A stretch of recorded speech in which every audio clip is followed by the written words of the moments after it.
Benvinguts a la lluita compartida, un espai on parlarem del càncer no només com afecta a la persona diagnosticada, sinó com afecta a tothom. Som la Laura i la Lídia i avui parlarem sobre el cor de la família. Com s'afronta un diagnòstic, què passa dins de les parets de casa, que això no es veu normalment, i com podem cuidar-nos els uns als altres sense perdre la força ni l'esperança. Avui volem respondre preguntes com afrontar la lluita al diagnòstic, quines emocions apareixen i sobretot com mantenir la unitat i cuidar-nos entre nosaltres mentre cuidem els altres. Perquè darrere de cada lluita hi ha una xarxa de persones que estimen a la persona afectada i que pateixen també l'enfermetat, que és el càncer, i el que busquen és l'esperança. Comencem parlant del primer cop que arriba la notícia, aquell moment que canvia tot. El moment del diagnòstic és un xoc. Sents por, confusió i fins i tot incredulitat. Tot sembla aturar-se. Sí, i no només qui rep la notícia, sinó tota la família. Apareixen emocions com la culpa, la impotència o la necessitat de saber si som forts o no.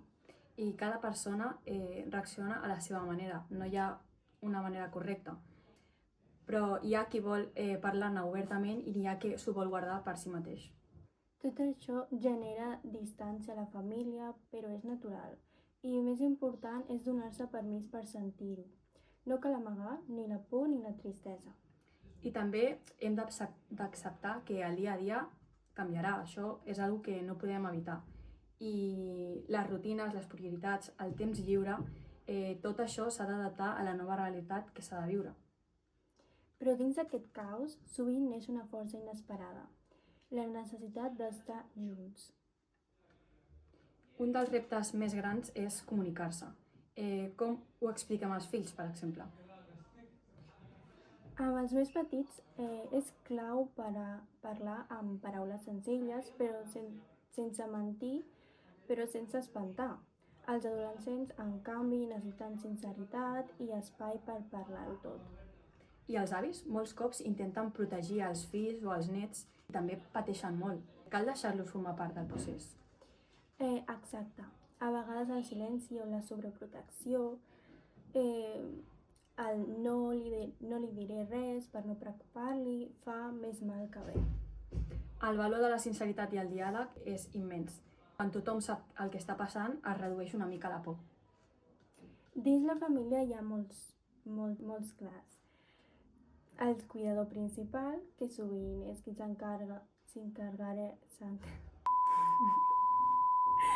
Dins de la família hi ha molts rols.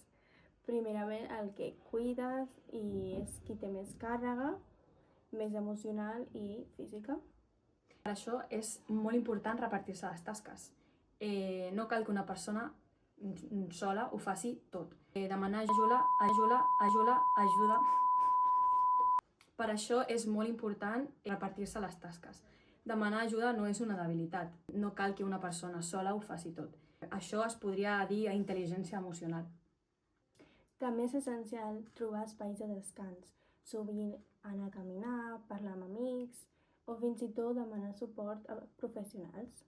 Mantenir l'esperança no vol dir renegar de la realitat, sinó trobar moments de calma dins de tot aquest moment que s'està vivint d'incertesa.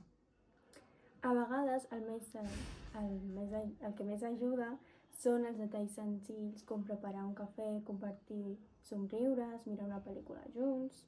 O riure. Riure és una forma de resistència. Aportar normalitat i recordar que la vida encara segueix, que no s'acaba aquí. I deixar que les persones malaltes se sentin útils, participar, decidir, opinar. Tot això fa sentir vius i part de la família. El camí no sempre és fàcil, però amb la família es fa més amè i és... El camí no sempre és fàcil, però acceptar aquests moments durs com part del procés és clau. La comunicació ajuda a mantenir la connexió emocional, celebrar els petits avanços i reconèixer l'esforç que tothom reforça el seu vincle. Avui hem vist com el diagnòstic impacta en tota la família.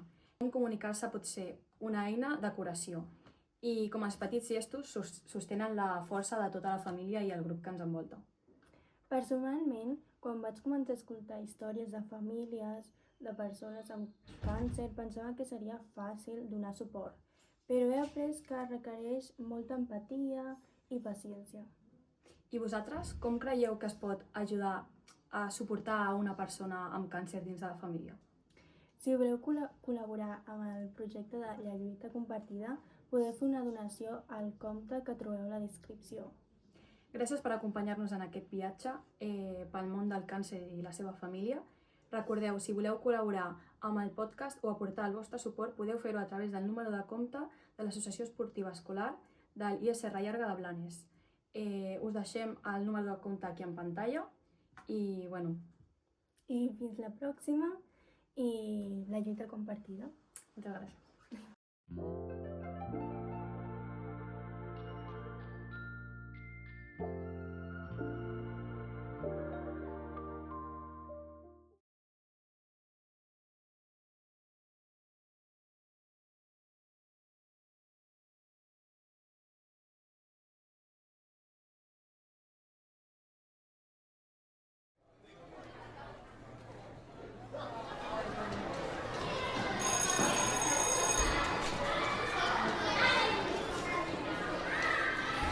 Antes de nada, me gustaría decirle que no entiendo muy bien el motivo de esta reunión tan urgente.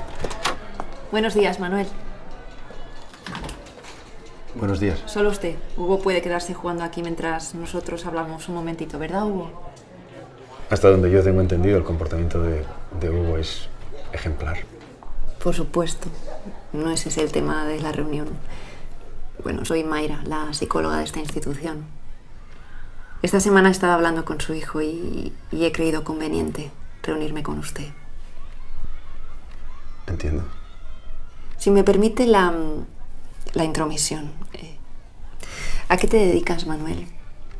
Pues ahora mismo estoy de baja. Te lo decía porque Hugo no hace más que hablar de lo mucho que os divertís a todas horas. Le entusiasman vuestras lecturas de cómics. Aunque me dijo que normalmente las hacéis estirados por los dolores. También me ha hablado de las películas a la hora de cenar, aunque no siempre tienes hambre. Y de cuando jugáis a ir al hospital, y creo que ahí tú utilizas disfraces de superhéroes o alguna peluca. Creo que ese es el juego más recurrente, aunque sea de madrugada, ¿verdad? ¿Cuánto hace que estás enfermo, Manuel? Unos 6 meses. Mira, voy a ser lo más clara y directa posible. Tu hijo se sienta en una silla, rodeándose de cables, y juega a estar enfermo. Otros niños juegan con él y los otros padres están preocupados. Nos preocupa lo interiorizado que lo tiene como parte de su vida. El poco miedo que tiene... Madre, disculpa. El cáncer forma parte de mi vida. Y lo va a formar al menos durante algún tiempo más. Bueno, y precisamente por eso, ¿cómo vas a poder seguir haciéndole creer que todo está bien? ¿Sabes por qué lucho, Mayra? Porque amo vivir. Y no se puede vivir con miedo. Cada vez que jugamos o que yo estoy mal y él me busca con esa sonrisa y yo le devuelvo ese guiño, él pierde el miedo.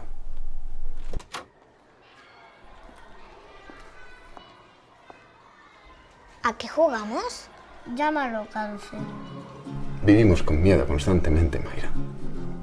Miedo a perder el trabajo, miedo a perder a esa persona a la que queremos, a no ser felices. Y de lo que no nos damos cuenta es de que nos vamos enano.